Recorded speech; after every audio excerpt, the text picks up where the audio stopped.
गजेंद्र सिंह शेखावत ने राजस्थान के सीएम द्वारा अपने मंत्री गजेंद्र सिंह हुड्डा को बर्खास्त करने पर जमकर पलटवार किया। राजेंद्र सिंह हुड्डा के बयान का समर्थन करते हुए उन्होंने सरकार के इस कदम को गलत ठहराया। केंद्रीय मंत्री ने सीएम अशोक गहलोत पर तंज कसते हुए कहा कि राजस्थान में महिलाओं की सुरक्षा की बात करने वाले सुरक्षित नहीं है। देखिए, मेरी सारी शुभकामनाएं और अभिनंदन और प्रशस्ति राजेंद्र सिंह जी हुड्डा के साथ में है, क्योंकि उन्होंने साहस के साथ में हकीकत को बयान करने का काम किया। लेकिन इस साहस को और सच को गहलोत सरकार स्वीकार नहीं कर पाई और इस बात पर मुहर सरकार ने अनायास ही लगा दी कि राजस्थान में महिलाओं के सम्मान की बात करने वाला व्यक्ति न तो राजस्थान में महिलाएं सुरक्षित है और न महिलाओं के सम्मान के लिए आवाज उठाने वाला व्यक्ति या मंत्री इस सरकार में सुरक्षित है। आपको लगता है कि आज जो आवाज उठाई उसी का परिणाम है, क्योंकि इस प्रकार के विरोध देखिए, निश्चित रूप से आज जो हुआ है, और मैं तो अभी मैंने आपके साथियों को कहा है कि मुझे लगता है कि डर लगता है कि अगली शायद तलवार उन विधायक महोदया पर चलने वाली है जिन्होंने अभी महिलाओं की सुरक्षित न होने का सत्य जो है वो मीडिया के सामने साहस के साथ में। राजस्थान के राज्य मंत्री राजेंद्र सिंह हुड्डा को मंत्री पद से बर्खास्त किए जाने के विरोध में भाजपा सांसद रविंद्र सिंह राठौड़ ने कहा कि हुड्डा को मंत्रिमंडल से इसलिए हटाया गया क्योंकि कांग्रेस सच्चाई बर्दाश्त नहीं कर सकती है। उन्होंने कहा कि राजस्थान के मंत्री ने विधानसभा के अंदर सच बोला। अशोक गहलोत को अन्य राज्यों की घटनाओं की आलोचना करने के बजाय अपने राज्य में हो रहे अपराधों पर गौर करना चाहिए। पिछले 3 वर्षों से राजस्थान महिलाओं के खिलाफ अपराधों में नंबर 1 पे है। राजस्थान के एक मंत्री ने, राजस्थान की कांग्रेस पार्टी के एक मंत्री ने आज सदन के अंदर एक सच्चाई बयां करी। उन्होंने कहा कि प्रदेश की सरकार को दूसरे प्रदेशों की तरफ न देखकर अपने गरेबा में झांकना चाहिए, क्योंकि राजस्थान के अंदर हर रोज 17 बहन बेटियों के साथ दुष्कर्म होता है और यह अपने आप में रिकॉर्ड है। पिछले 3 साल से राजस्थान पूरे देश के अंदर महिला दुष्कर्म के अंदर नंबर 1 स्थान पर है। यह सच्चाई है और ये मंत्री जी ने वहां पर सदन में बोला और उस कारण उनको बर्खास्त कर दिया गया, क्योंकि कांग्रेस की जो पार्टी है वो सच्चाई बर्दाश्त नहीं कर सकती। इस बात को उन्होंने बहुत लंबे समय से दबा के रखा हुआ था। आज जब पूरे देश के अंदर एक गुस्सा है, मणिपुर का एक वीडियो देखकर, बिल्कुल सही बात है, होना भी चाहिए। चाहे महिला के साथ दुर्व्यवहार, दुष्कर्म तो बहुत दूर की बात है, दुर्व्यवहार भी कहीं पर भी हो, दुनिया के किसी कोने में हो, वहां की सत्ता, वहां की पुलिस। बिहार के मुजफ्फरपुर में शुक्रवार को जमीन कारोबारी आशुतोष शाही और उनके एक बॉडीगार्ड की अज्ञात अपराधियों ने गोली मारकर हत्या कर दी।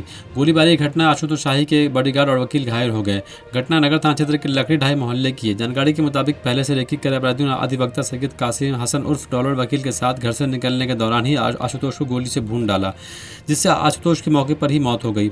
वकील और उनके बॉडीगार्ड घायल हो गए। सूचना पाकर पहुंची नगर थाने की पुलिस ने घायलों को बैरिया के निजी अस्पताल में भर्ती कराया है। टाउन थाना के अंतर्गत अभी देर रात्रि में गोलीबारी घटना हुई है, जिसमें 5 लोगों को गोली लगी है। 2 लोगों की मृत्यु जिसमें हो गई है, जिसमें से एक प्रॉपर्टी डीलर हैं आशुतोष शाही जी, उनकी डेथ हुई है और उनके एक अंगरक्षक हैं, निजी अंगरक्षक हैं, उनकी भी मृत्यु हुई है। बाकी के लोग अभी इलाजरत हैं और यहाँ पे पुलिस टीम कैंप कर रही है और जो भी संभावित जगह हैं और जो भी संभावित व्यक्ति हैं वहाँ पर छापेमारी कार्रवाई चल रही है। इसमें टोटल 4 लोगों की संलिप्तता का बात अभी तक सामने आया है, जिसमें 2 बाइक पे 4 अपराधकर्मी थे, जिसमें से 2 एक वकील साहब हैं, उनके घर के अंदर का एक घटनास्थल है। 2 लोग घर के अंदर प्रवेश किए थे और 2 लोग घर के बाहर थे। तो इन 4 लोगों की संलिप्तता अभी तक आ रही है। वेपन तो अभी तक पिस्टल की बात अभी तक आ रही है। जो भी खाली खोखे मिले हैं वो भी पिस्टल के ही मिले हैं और बाकी इसमें FSL की टीम सुबह मुआयना करेगी।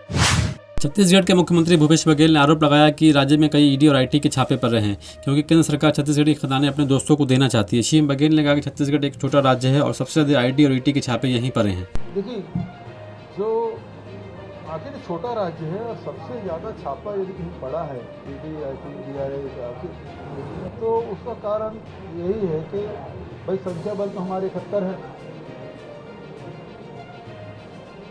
जिस प्रकार से महाराष्ट्र में, मध्य प्रदेश में या दूसरे राज्यों में तोड़ने का प्रयास किए, यहाँ तोड़ नहीं सकते। लेकिन फिर लगातार जो छापे डल रहे हैं और अभी भी है, उसका कारण मुझे जो समझ आ रहा है वो यही है कि जो उनके मित्र हैं उसको छत्तीसगढ़ के खजानों पर निगाह है, चाहे कोयला का हो चाहे लोहा, वो नहीं। सरकार, कांग्रेस सरकार है, वो बीच में है। बीच में होने के कारण से, क्योंकि छत्तीसगढ़ के वन संपदा, छत्तीसगढ़ के प्राकृतिक संपदा और यहाँ के जो खनिज संपदा है, लोकसभा चुनाव से पहले वोटों की गिनती सही करने में सभी पार्टियां जुटी हुई हैं। जाति की राजनीति करने वाली पार्टियां अपनी वोट बैंक को बनाए रखना चाहती है। निषाद आरक्षण की मांग को लेकर निषाद पार्टी का गठन हुआ था। कैबिनेट मंत्री संजय निषाद खुद को निषादों का सबसे बड़ा हितैषी बताते हैं। गोरखपुर के सर्किट हाउस में शुक्रवार को निषाद पार्टी के राष्ट्रीय अध्यक्ष ने अपने खून से एक पत्र लिखा।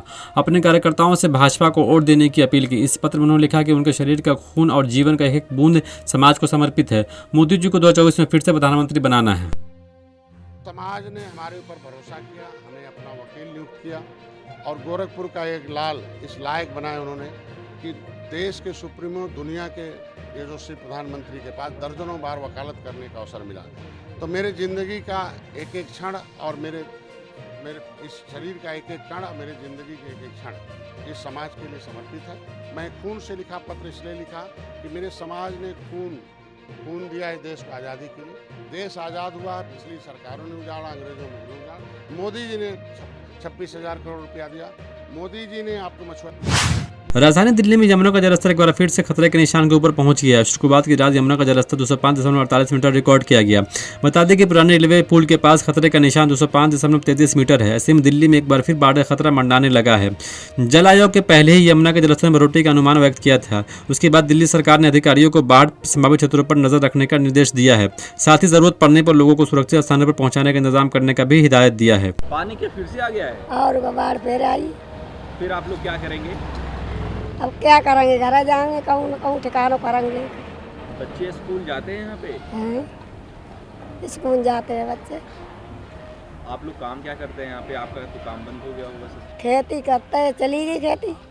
फिर क्या करेंगे? अभी क्या करते हैं खाने पीने के लिए? अब क्या करेंगे, कुछ ना करेंगे। अब तो बैठे हैं, चलूँगा। जब काम मिलेगा तब करेंगे। काम मिलेगा तो करेंगे। और कैसे घर कैसे चलता होगा आपका? कुछ तो खर्च होते होंगे, बाटा की खाना देता है, पानी देता है, लेकिन कुछ तो खर्च होता होगा आप लोगों का खुद का भी। अब कैसे हो, जैसे कर तैयार की जा रही है। साथ ही बादल फटने की वजह से स्कूलों में छुट्टी घोषित कर दी गई है।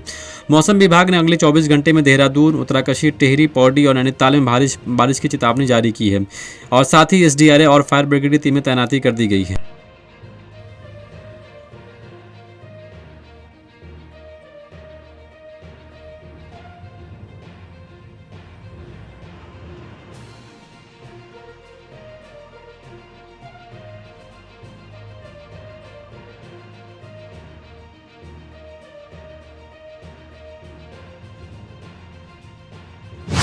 हिमाचल प्रदेश के मुख्यमंत्री सुखविंदर सिंह सुक्खू ने 21 जुलाई को शिमला में केंद्रीय अंतर मंत्रालय टीम के साथ समीक्षा बैठक की।